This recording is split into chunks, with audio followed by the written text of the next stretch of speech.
কিছু বলবে না, বলে সত্যি বলে, একবার সত্যি বলে।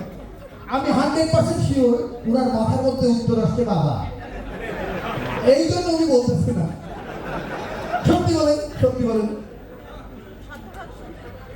হ্যাঁ দেখলেন বাবা, ওকে এই যে বয়স আছে, উনি যেহেতু বাবা মার পাশে আসছে, ওনাকে একটু ভেঙে চিনতে উত্তর দিতে হবে। আপনি দূরে আছেন, আপনি এদিক দিয়ে যাবেন, টেনশন নেই, আমি এসছি। আপনার বিপদে সবার আগে কে এগিয়ে আসছে, বাবা নাকি মা? মা। উনি বলছেন যে মার দলটা সাপোর্ট করি, এটা আমার একটা দায়িত্বের মধ্যে পড়ে। অ্যাকচুয়ালি ছোট ছোট বিপদে মা এগিয়ে আসে, বড় বিপদে কে এগিয়ে আসে? বাবা। মা দুজনই। বস কি আবার বলছে, পরে আবার মার নামটা ঢুকাই দিচ্ছে।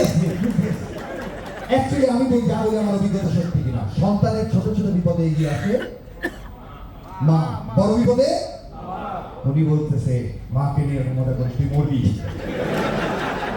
আমি যেমন দেখছি, আমার অভিজ্ঞতা ঠিক কিনা, সন্তানকে যখন পিঠা কামড় দেয় কি বলে, ও মারে, কুকুর তাড়াই ধরবে, ও বাবা রে, আরে কিনা। তো বড় বিপদে কে এগিয়ে আসে? আচ্ছা, আমার সবচেয়ে যেটা ভালো লেগেছে, আমি ওর সাথে কথা বলেছিলাম এবং আমি সত্যি কথা ভেবেছি যে যেহেতু আপনার এরকম একটা কোম্পানির ওনার, আপনার সন্তানরা, আমি জিজ্ঞেস করে ভেবেছি নিশ্চয়ই কোনো প্রাইভেট ইউনিভার্সিটিতে পড়ে, কিন্তু দেখেন তারা দুইজন জাহাঙ্গীরনগর ইউনিভার্সিটিতে পড়েছে এবং দুই সন্তান ঢাকা বিশ্ববিদ্যালয়ে পড়েছে। তার মানে তারা কতটা মেধাবী এবং তাদের হাতে একসময় ইম্প্যাক্ট এগিয়ে যাবে। সো একটা জোরে হাত তালি হবে থ্যাংক ইউ।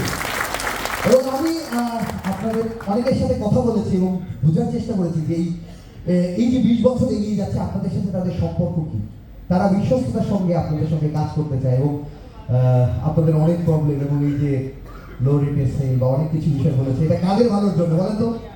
কাদের ভালোর জন্য? আপনাদের ভালোর জন্য। সো তারা আপনাদের ভালো চায়, একটা জোরে হাততালি হোক দুজনের জন্য।